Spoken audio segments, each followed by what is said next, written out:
Hey everybody, welcome back to another episode of P&R Communications Tech Tips. My name is Don Humphrey. I'm a technician with P&R Communications, and today I'd like to talk about the truth of radio range.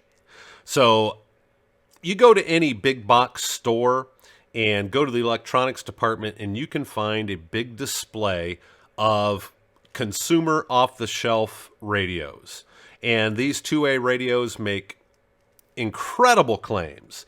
And a lot of times when we talk to customers about purchasing two-way radios for their businesses, like this Motorola XPR 7550E radio, and we quote them the price on this radio, and I've had some pushback where some customers have said, why should I pay that much for a radio when I can go to the store? I can go down to the big box store right down the street and I can buy a 6-pack of radios for half the price of what you're trying to sell me one radio. And they're telling me that it's going to talk forever. And they usually always ask me, well, how far is your radio going to talk? And like a good technician, I always hedge my bets and I say, well, it depends. It depends on a lot of things. It depends on how many walls are between the transmitting and receiving radio. How noisy is the area that it's going to be used. And when I'm saying noise, I don't mean noise that hurts your ears. I mean radio noise. So the machinery that maybe you use in a manufacturing plant, down to the light fixtures, they all generate some type of electromagnetic noise in that environment. So at best, if they say, well, if I'm just going to take these outside and talk, how far are they going to talk? And I was like, well, you'll probably get 1 or 2 miles under normal conditions because there's something usually always in the way. So let's look at their claims and let's look at exactly why those radios are never going to talk that far under normal conditions. So I went down to my local big box store and I saw this 6-pack of radios here, 42-mile range, 30-mile range on this one, 40-mile range on that one, 36 miles here, 16 here, another 16 there, 28 miles on that one. So all these radios have things that are in common. I'm not bashing any of these radios whatsoever. They serve a purpose. If you're going out hunting and you stay in a close proximity with each other, but far enough that you can't talk back and forth using your voice, these are going to work great. If you're hiking in the mountains and you need to keep in communication with each other, these may foot the bill as long as you know what their limitations are. Now, the other thing they have in common is they are all using shared spectrum. So most of these have unlicensed frequencies in them, and they all pretty much use the exact same unlicensed frequencies.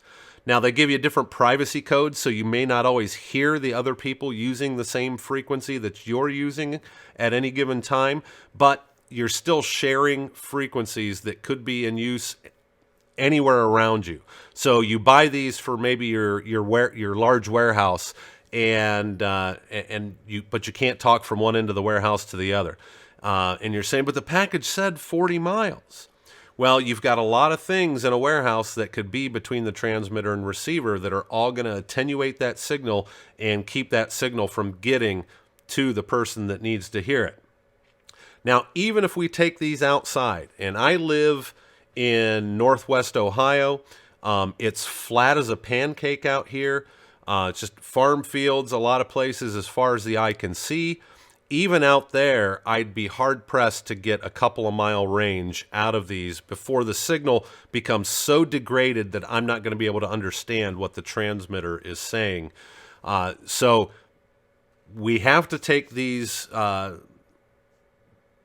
claims of the range of these radios with a grain of salt.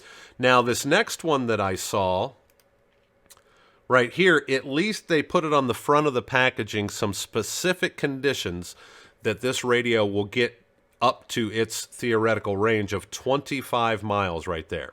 And right below here, it says mountain to valley up to 25 miles. So transmitting radios way up on the mountain, receiving radios down in the valley, nothing in between to attenuate that signal, we may get that 25-mile range. Or I'm on one mountain, my buddy's on another mountain, nothing but free air between us, we might get that 25-mile range. Now, if you look down below that, it says open water up to 6 miles. So at least they're recognizing that if you put both antennas, the transmitting and receiving antenna, at about the same height, that you're never going to get that 25-mile range at sea level. So that's where the open water up to 6 miles. Now, let me show you some math that it kind of explains this, because in two-way radio, we have to deal with good old Mother Earth. So the Earth curves. The Earth curves, and at some point our radio signal is going to get blocked by the curvature of the Earth. Now, this diagram right here is showing a direct line of sight to the curvature of the Earth. So our D right here, that's a direct line of sight to the curvature of the Earth. So for this first problem that we're going to show here, let's say that that actual line of sight is 3 miles. Now that's based on an antenna height of 6 feet. So the transmitter over here on this side of the screen, our transmitter, human being standing there with the radio right in front of their face, pushing the push-to-talk and talking. Let's say that antenna is at 6 feet. The receiving radio over on the other side here is also at 6 feet. Our actual line of sight is 3 miles to the curvature of the Earth before we cannot see beyond that. Now, our radio horizon is slightly greater. It's about 15% more than the actual line of sight. And that's because radio signals coming out of your antenna, they tend to travel in straight lines. So they're traveling in a straight line, and then they gradually refract back to the surface of the Earth. So instead of going directly, we're going to go kind of parallel with the Earth, and then we're going to gradually refract back. So we're going to get about 15% more range with radio versus just a direct line of sight. So if we take our formula for a radio horizon, which is approximately 1.42 times the square root of the height of our antenna. So we're looking at just one segment at a time here. So let's say D1. So we plug in our 6 feet. We get about 3.48 miles. Now, when we're looking at effective range, we can double that. So we add our radio horizon for the transmitter, the radio horizon for the receiver. So our theoretical range at 6 feet is about 6.96 miles. This also assumes a bald Earth. What I mean by that is that there is nothing in between my transmitter and receiver.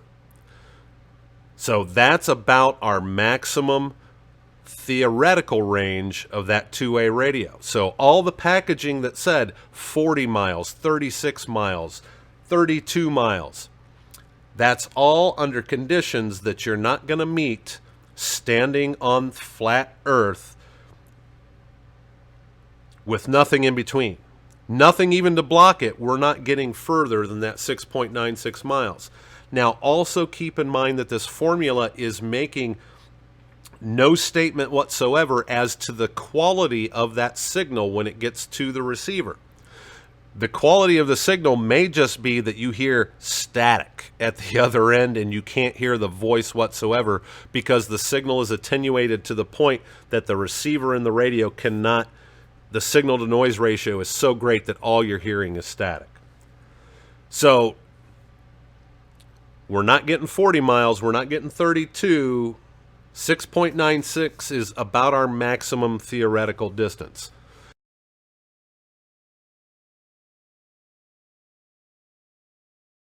Okay, so if we take our transmitting antenna, our H over here, and our receiving antenna, our H1 over here, let's boost those up to 100 feet in the air. Our actual line of sight before we can't see past the curvature of the Earth is about 12.25 miles.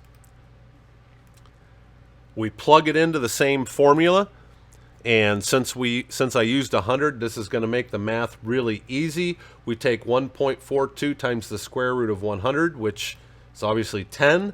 So all we have to do is move that decimal point 1 over to the right, and we get 14.2 miles. We combine the radio horizon for our transmitter and receiver, and again, our theoretical range on bald Earth with no obstructions is 28.4 miles.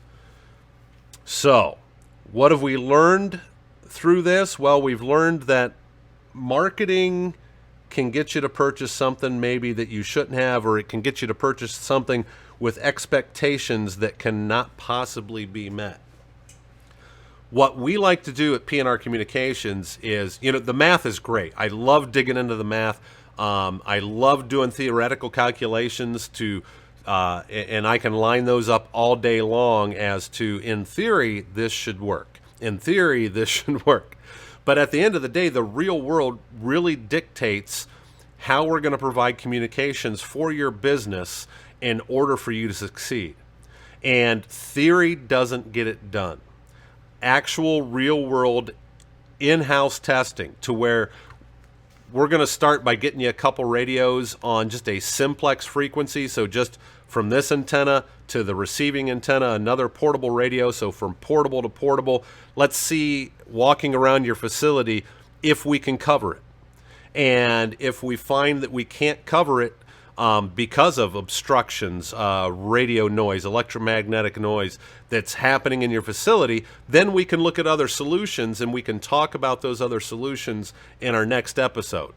But the takeaway today is a lot more goes into creating a radio system for your business, for you to get your workflow working for you so that you can accomplish your mission on a daily basis, than just going down to your local big box store, buying a 6-pack of radios that say they will talk forever, and problem solved. Well, unfortunately, it doesn't work that way, but we would be more than happy to come out, do some on-site testing at your facility, and see how a Motorola professional radio system can solve your problems and get you talking, so that communication is no longer a hurdle that has to be gotten over in order for you to accomplish your job, but it's just a seamless part of your day-to-day business and you getting the job done. So if you have any questions, please feel free to join us at pnrcommunications.com.